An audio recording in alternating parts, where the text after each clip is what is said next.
Hey everybody, it's April, and today I want to talk about how a lot of times people say they don't have time to plank. And I'm not calling BS on that exactly, but I am going to say, yeah, you do. You have time to plank. So I'm just going to talk about that a little bit while we're taking the time to plank. Yesterday I planked mostly on my hands, so I'm going to try to stick to my forearms today, even though that's not my favorite way to plank, but I need to challenge myself, right? So if you're starting on forearms, wrap your hands around your arms so you have the right distance. And then bring your shoulders down your back, lift your upper back, lift your chest, pull in your belly, come up on your toes, shift your weight forward slightly. The timer has begun. I forgot to say you can interlace your fingers if you like. And then again, you want to do all of that stuff again. So you're separating your shoulders, pulling in your belly, tightening up your glutes, pressing your heels back. So you've got it going on. You've got everything activated. Everything is energized. And you are in a nice, strong plank. So, a lot of times I'm talking to people about plank and they'll say, yeah, I've been thinking about doing that, but I really don't have time. And it's not just plank. It's working out in general, going to yoga, going to the gym. And it is hard sometimes to find time. But you know what? You make time. That's how you do it. You make the time. You schedule it on your planner. And you just decide, you make a commitment that you're going to do it. And maybe I'm making it sound easy, but really it is because you need to make that decision that working out in some form, taking care of your body, making it stronger. Oh, we're at minute 4, actually. I'm not paying attention. Is more important than really just about anything else. I mean, honestly, your family's really important, but you need to make time or take the time to work on your health and fitness for your family. I mean, that's one of the main reasons why you should be doing it. It's not just for you. It's not for strangers, your coworkers. It's for your family. It's so you're strong for your children and then for your grandchildren. So you're able to run with them and play and get up and down off the floor without hurting yourself. There are a lot of reasons why you need to take the time. You find the time, you make the time. Actually, you don't find it, you make it happen.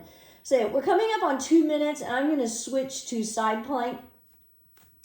And I'm going to hold on this side for a minute. So if you're doing side plank, you can stack your feet. You can bring your top foot in front of you. Stay lifted out of that bottom arm, lift out of your shoulder. So I want to mention here, the other day I posted about side planks. They are my favorites. And somebody had commented on there about how some yoga instructors are insistent on pressing down in certain areas. If you were that person, I want to let you know that your comment disappeared. I could not reply to it. And also, I just want to say that for me personally, I just don't sweat some of that stuff. I'm more concerned with press into your forearm so you're not pressing into your elbow so much. You're also lifting, energetically lifting with your hips. What we're really working on in our plank is your ab strength, your core strength, your shoulder strength. Okay, we're coming up on 3 minutes, so I'm going to switch to the other side, adjust my dress.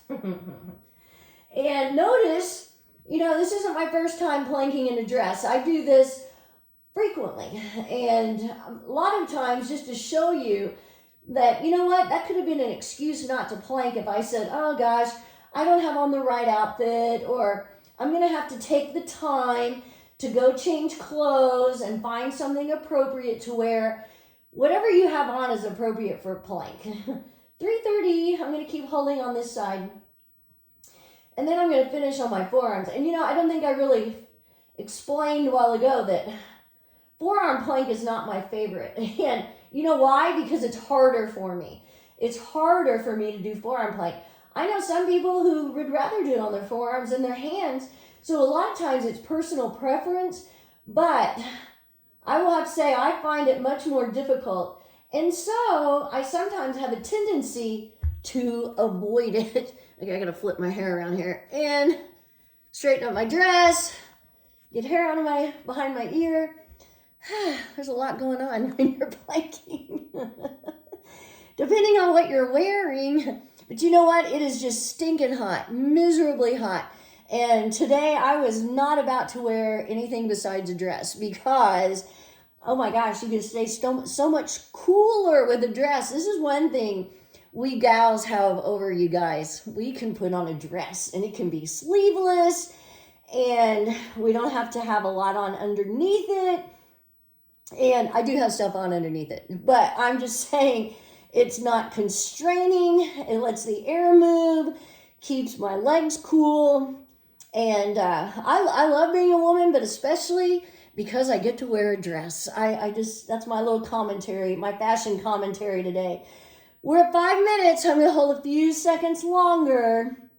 Keep holding, keep breathing. Yesterday, one of the reasons why I didn't get to plank on my forearms, I was in the studio at WNIN and I didn't have a yoga mat or anything. So the floor was pretty hard and I thought, I am so not coming down on my forearms on this hard floor and hurting my, because you could hurt your elbows doing that. Anyway, I'm kind of blah, blah, blahing.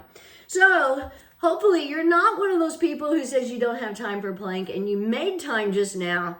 Make time again tomorrow. Have a great day. See ya.